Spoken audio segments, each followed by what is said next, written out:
Hello and welcome to day 15 of our chronological Bible read through. We are reading through the Bible in a year chronologically, and I'm following Logos's Bible software chronological reading plan, but it's very similar to many other chronological plans out there. We just finished Job 38 through 39, and today we are on 40 through 42. So we're wrapping up Job. We're hearing the Lord's second speech and Job's chance to reply. And then tomorrow we're jumping into Genesis and finishing out Genesis all the way through January. We're finishing our first book of the Bible today, so yay! I just started recording this a minute ago and my computer did a Windows update right in the middle of recording it, so hopefully that doesn't happen again. Knock on wood. Wait, is that okay to say during a Bible study, knock on wood? Say a prayer, it doesn't do a Windows update during it? How about that? Yeah. I think I liked reading through the entire thing last time rather than jumping back and forth between reading and then studying and then reading and then studying. So we're going to try that again today and just read the entire day 15 verses 40, 41, 42, and then go into looking into the stuff that didn't make any sense. Today's resource of the day is going to be the CSB Study Bible. Let's see, does it have information? The CSB Study Bible is the Christian Standard Bible, and I have it in Logos. I'm not sure where I got it from. 2017 was when it was published, it looks like. And then we have our text comparisons open, and let's jump into the reading. Then the Lord answered Job, "Will the one who contends with the Almighty correct him? Let the person who accuses God give him an answer." Then Job answered the Lord, "Indeed, I am completely unworthy. How could I reply to you?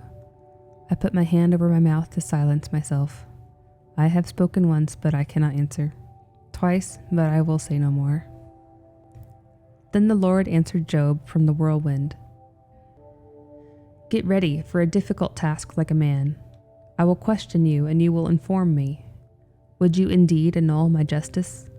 Would you declare me guilty so that you might be right? Do you have an arm as powerful as God's, and can you thunder with a voice like his? Adorn yourself then with majesty and excellency, and clothe yourself with glory and honor. Scatter abroad the abundance of your anger. Look at every proud man and bring him low. Look at every proud man and abase him. Crush the wicked on the spot. Hide them in the dust together. Imprison them in the grave. Then I myself will acknowledge to you that your own right hand can save you. Look now at Behemoth, which I made as I made you.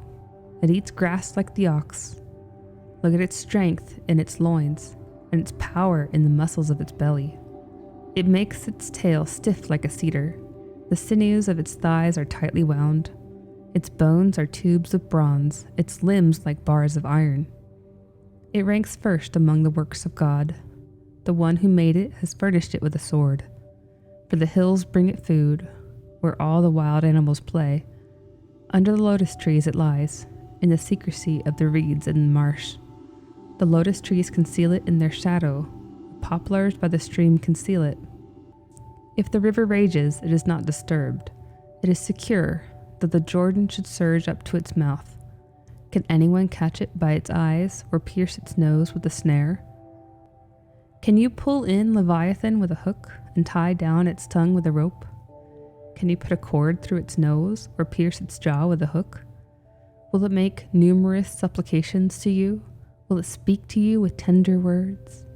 Will it make a pact with you so you could take it as your slave for life? Can you play with it like a bird or tie it on a leash for your girls? Will partners bargain for it? Will they divide it up among their merchants? Can you fill its hide with harpoons or its head with fishing spears? If you lay your hand on it, you will remember the fight, and you will never do it again. See, his expectation is wrong. He is laid low even at the sight of it. Is it not fierce when it is awakened? Who is he, then, who can stand before it? Who has confronted me that I should repay? Everything under heaven belongs to me. I will not keep silent about its limbs, and the extent of its might, and the grace of its arrangement. Who can uncover its outer covering? Who can penetrate the inside of its armor? Who can open the doors of its mouth? Its teeth all around are fearsome. Its back has rows of shields. shut up closely together as with a seal, each one so close to the next that no air can come between them. They lock tightly together, one to the next. They cling together and cannot be separated. Its snorting throws out flashes of light. Its eyes are like the red glow of dawn. Out of its mouth go flames, sparks of fire shoot forth. Smoke streams from its nostrils, as from a boiling pot over burning rushes. Its breath sets coals ablaze, and a flame shoots from its mouth. Strength lodges in its neck, and despair runs before it. The folds of its flesh are tightly joined. They are firm on it, immovable. Its heart is hard as rock, hard as a lower millstone. When it rises up, the mighty are terrified. At its thrashing about, they withdraw. Whoever strikes it with a sword will have no effect, nor with the spear, arrow, or dart. It regards iron as straw and bronze as rotten wood. Arrows do not make it flee. Sling stones become like chaff to it. A club is counted as a piece of straw. It laughs at the rattling of the lance. Its underparts are sharp points of potsherds. It leaves its mark in the mud like a threshing sledge. It makes the deep boil like a cauldron and stirs up the sea like a pot of ointment. It leaves a glistening wake behind it, and one would think the deep had a head of white hair. The likes of it is not on earth, a creature without fear. It looks on every haughty being. It is king over all that are proud. Then Job answered the Lord, I know that you can do all things. No purpose of yours can be thwarted. You asked, who is this who darkens counsel without knowledge? But I have declared without understanding things too wonderful for me to know. You said, pay attention and I will speak. I will question you and you will answer me. I had heard of you by the hearing of the ear, but now my eye has seen you. Therefore I despise myself, and I repent in dust and ashes. The Epilogue. After the Lord had spoken these things to Job, he said to Eliphaz the Temanite, my anger is stirred up against you and your two friends, because you have not spoken about me what is right, as my servant Job has.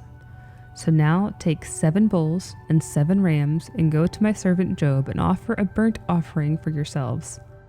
And my servant Job will intercede for you, and I will respect him, so that I do not deal with you according to your folly, because you have not spoken about me what is right, as my servant Job has.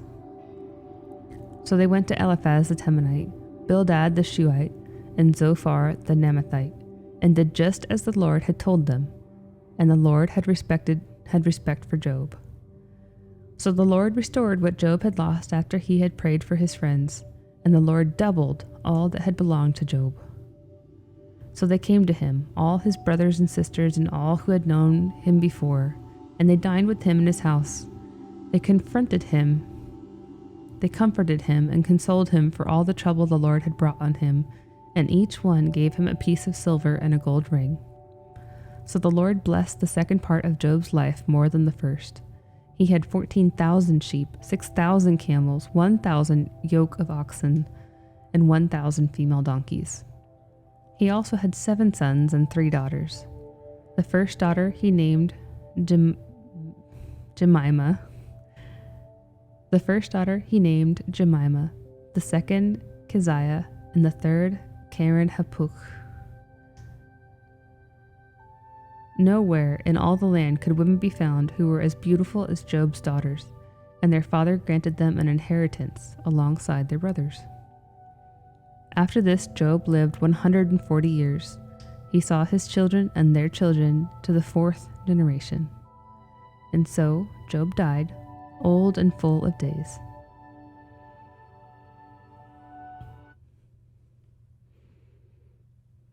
And that is today's reading. So yay, ended in a nice, happy way.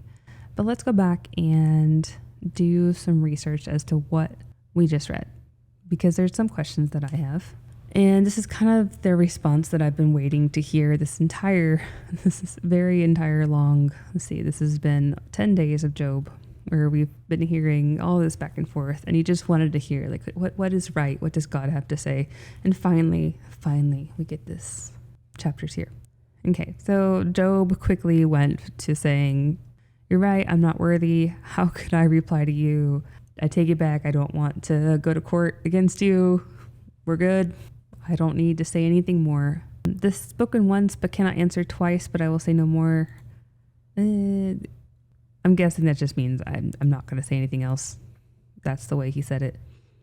So we'll pull open our CSB study Bible notes. It says Job. We're not going to read all of it. I promise you, we're not going to read all the notes, but just the ones that I'm kind of personally interested in. I'll keep this up so you can read it. So God questioned Job with a renewed challenge to either answer or make a rebuttal. Otherwise, Job must admit his criticism was groundless. Job had criticized the Lord often in earlier dialogues and had longed to present his case before God to see how he would answer him, and Job now had the opportunity. So then it was interesting that it said this exact thing again about get ready for a difficult task like a man. I will question you, you will inform me. And I wanted to see what the text comparison says on some of these. We had already looked at the text comparison yesterday on this exact same sentence. I believe they all say something very similar. Yeah, gird up your loins so it's the same. Dress for action, get ready for a difficult task, brace yourself, prepare yourself like a man. Do you have an arm as powerful as God's? Can you thunder with a voice like his? So I don't know if this is anthropomorphizing God, like making him human-like, or I guess humans were made in God's image, so I guess God has an arm and a voice, right? And then this part, then I can acknowledge to you that your own right hand can save you. I felt like that was important, but when I read it, but I wanted to dig more into it, like what that meant. So that was 14. New King James says, "Then I will confess to you that your own right hand can save you." So I think this is, when I read this, I thought it was saying, if you can do all these things, then you can be your own God and you can save yourself. But if you can't, then hey, I'm your God. I can save you. All of the translations talk about the right hand saving you. What did the study notes say? This is 14. The right hand often symbolizes honor, authority, or power. By it, God lays hold of his enemies and the wicked and brings them to judgment. If God was unable to deal similarly with the wicked, he must not accuse God of injustice. Okay, so this is talking about justice and how God does so many things to deal with the wicked and has that power. And if Job isn't going to do that, then don't accuse God of injustice. The Behemoth and the Leviathan sections were very interesting to read. It's very descriptive. And I kind of want to look up what some artist renderings of Behemoth and Leviathan are. I wonder what an AI image, you know how you can do like describe something to AI and it will draw it like the best thing it can think of based on all the stuff it's been fed. I wonder what a behemoth looks like when you feed it into AI. I'm sure someone's done that. Let me pause and see if I can find that. Okay, I did a little bit of research and I found an interesting website called the Armstrong Institute of Biblical Archaeology that has some text and some research on this whole Behemoth Leviathan thing. At first, though, before we look at that website, is this first sentence of 15. Look now at Behemoth, which I made. As I made you, it eats grass like the ox. And the first thing it mentions is that the King James Version has a different translation to this, which does change the meaning a little bit. So I wanted to look at how they're all translating verse 15. King James says, "Behold now Behemoth, which I made with thee, he eateth grass like an ox." And the thing it was saying, which I made with thee, would say that people and Behemoth happened at the same time. They were made at the same time, therefore they should have existed at the same time. The other versions say, "which I made along with you, which I made as well as you." But the net said, "which I made as I made you," which is different than saying you made it alongside you. So I can make a pizza and then make a pizza a year later in the same way as I made a pizza a year ago. But if I make a pizza and alongside it I make another pizza, that's at the same time. So these are different things here in these translations. I'm just going to point it out. And looks like ESV also says, "which I made as I made you." NASB says, which I made as well as you.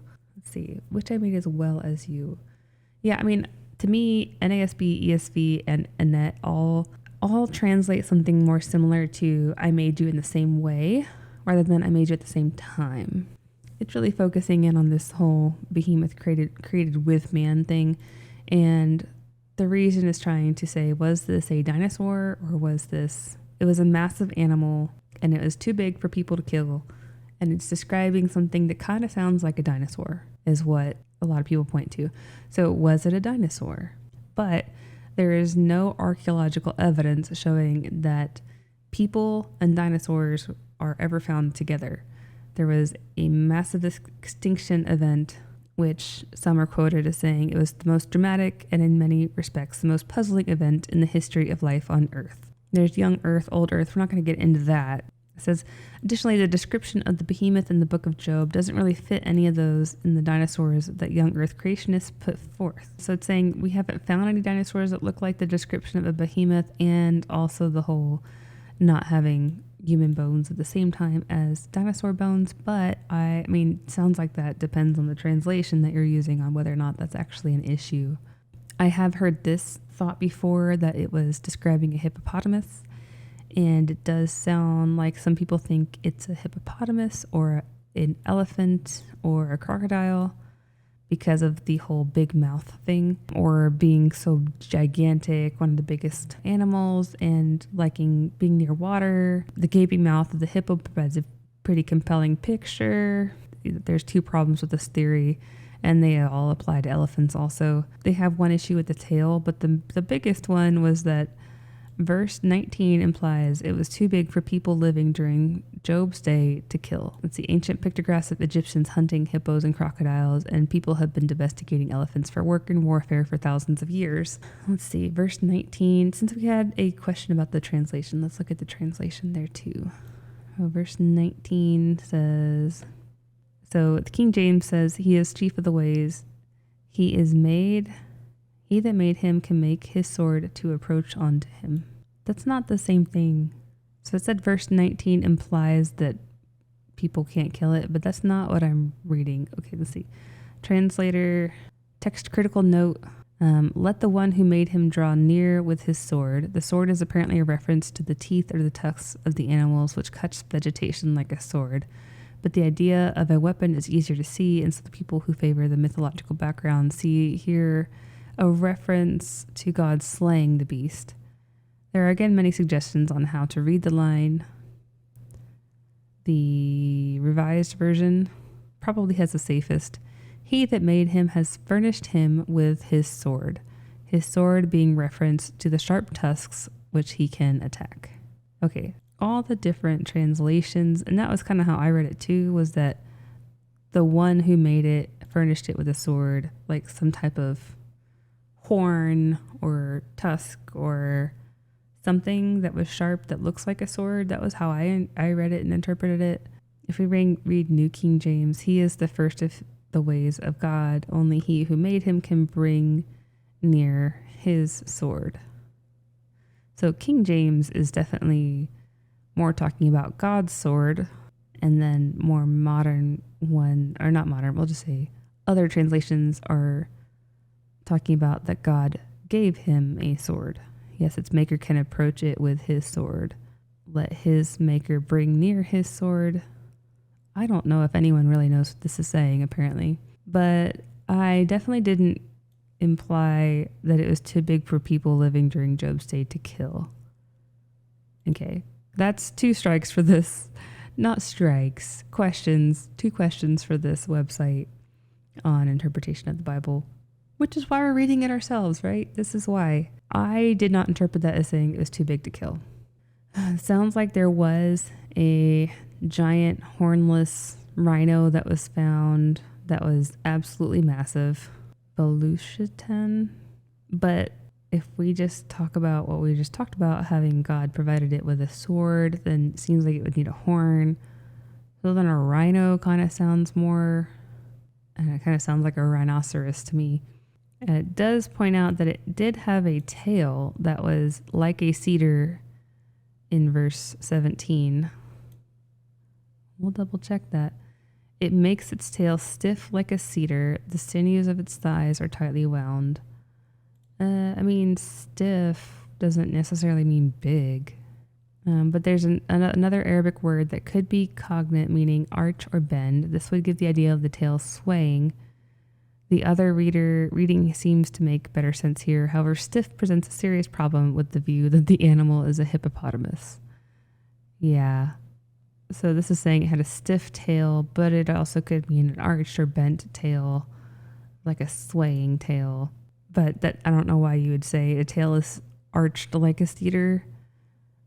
Stiff does kind of make sense more than that. So yeah, again, no one's really sure what this was.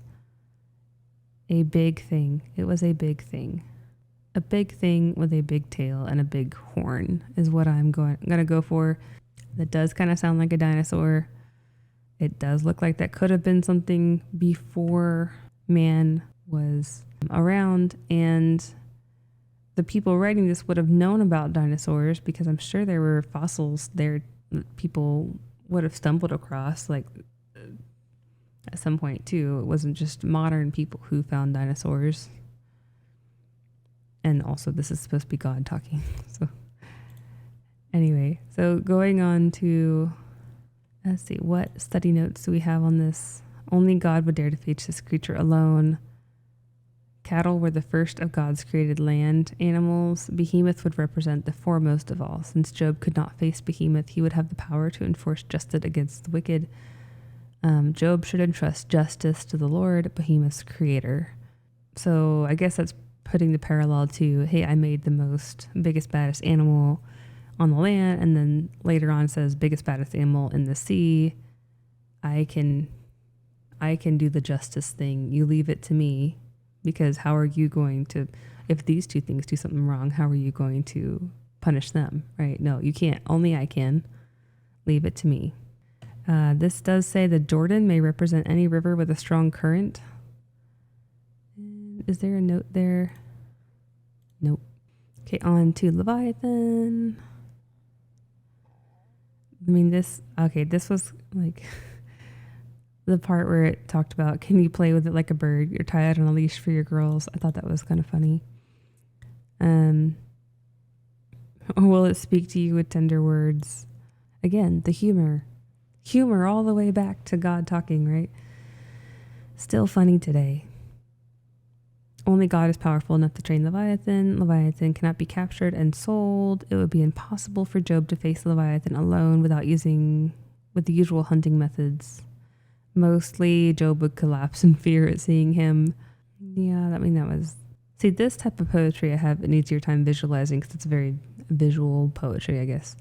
But when I was reading this, I was envisioning a dragon, honestly, when I was starting to read about out of its mouth go flames, and its back has rows of shields shut up closely together as with a shield. Sparks go forth. Smoke streams from its nostrils, and then strength lodges in its neck, and despair runs before it. When it rises up, the mighty are terrified, and its thrashing about they withdraw. Like, that all sounds like a dragon to me, like the Chinese interpretation of a dragon, like the ones that, like from the movie, what was the movie that came out recently? Raja? One sec. Okay, so this is the type of dragon that I was imagining when I was reading it. This like giant monster of a serpent thing that swims in the water but breathes fire and has the scales on the back and is monstrously big. That's what I was imagining when I was reading this. Yeah, some of these that are just like the serpenty type dragon that just looks like something that would be terrifying if you were around today. I don't know of anything like that today. But from what we had described, Leviathan's mentioned other times in the Bible. So it could be that it's just talking about, it could be just, hyperbole in this very poetic chapter. It could be more exaggeration as to how big, or maybe the fire it spits is the pain when it bites you or something. But it's very powerful and it's hard to tame is kind of what you get from it, that you cannot tame it because it's so gigantic. But nonetheless, God made it. So God is in control of it and not people. So no human weapon had any effect on Leviathan.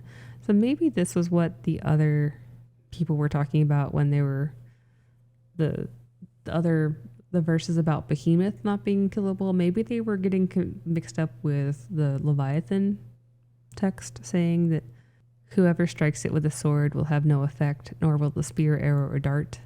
So that might have been what they were referring to, is the stuff about Leviathan. But again, it never actually says that Leviathan is alive at the same time as, I mean, when I read this, I kind of imply that it's around, and hey, don't you know that you can't get Leviathan with a hook? Implying that Job would know Leviathan. But I don't know. Maybe it's just a commonly known mythical thing.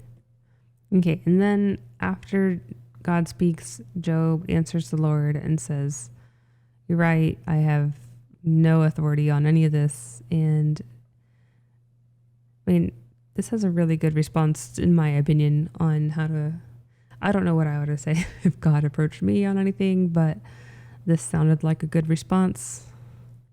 And he's able to say, hey, you said this, and you know what? I should not have said that. And now that I've seen you, I despise myself and repent in dust and ashes. I should not have said any of that. I'm sorry. That's his way of saying sorry. And then the epilogue. So this was interesting that he mentioned this does clarify things that we thought were true before, that his friends didn't necessarily have it all right. Job was mostly right, had some things, understandably he was mad, but, and then his fourth friend never is mentioned by God at all. God only gets mad at the three friends, and the three of them have to repent, and specifically says, "You have not spoken about me what is right, as my servant Job has." So this epilogue would imply that everything Job says in the book of Job is true about God, and not everything that his three friends say about God is true. But it does not actually mention his friend Elihu. So we can kind of imply that Elihu didn't say anything that made God mad. Even though we saw how Elihu was kind of full of himself, but maybe God just was like, okay, little human, you are mostly right. I'm not going to ignore that. I don't know.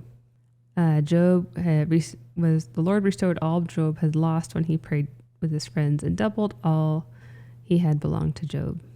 And so the friends had left, apparently, so they had to come back and do these things. Let's see. And then Job prayed for them. And these offerings are very similar to the type of offerings described later in, was it Levitical law? But theoretically, this is written before Levitical law. But if it was written by Moses, then again, the timeline is fuzzy for me. But okay, at the end, it's also interesting that, again, one of the very earliest books of the Bible, I know I've said that a lot, but he blesses the daughters, names them, which the sons are not named, just the daughters, names each daughter, and one's Jemima. I'm going to remember that because I'm just going to think syrup, which apparently it means dove. Dove, cassia, and horn of eye paint. I think Jemima won there. Okay, now in all the land could women be found who are as beautiful as Job's daughters. So it talks about their beauty, but then it also talks that their father granted them an inheritance alongside their brothers. I don't think this was common back then. let's see what the study thingy says. So that's verse 15. The fact that the number of Job's children was not doubled may be meant to indicate that at least the souls of his deceased children lived on after death. In a sense, then, his children now numbered twice what they were. Oh, that's really sweet to think about. Job's fairness towards everyone is seen in his concern that his daughters would share the inheritance with their brothers. Okay, I really wanted more about that. Just the feminist in me really wanted to hear more about that, but we'll leave it there and we will mark done today's study. And I hope you join me again tomorrow as we jump back into Genesis and hear more about all the stories that are in Genesis. And we'll take a break from some of this poetic language that was in Job and very hard mental gymnastics that happens with that, and hear more stories. So thank you, and God bless.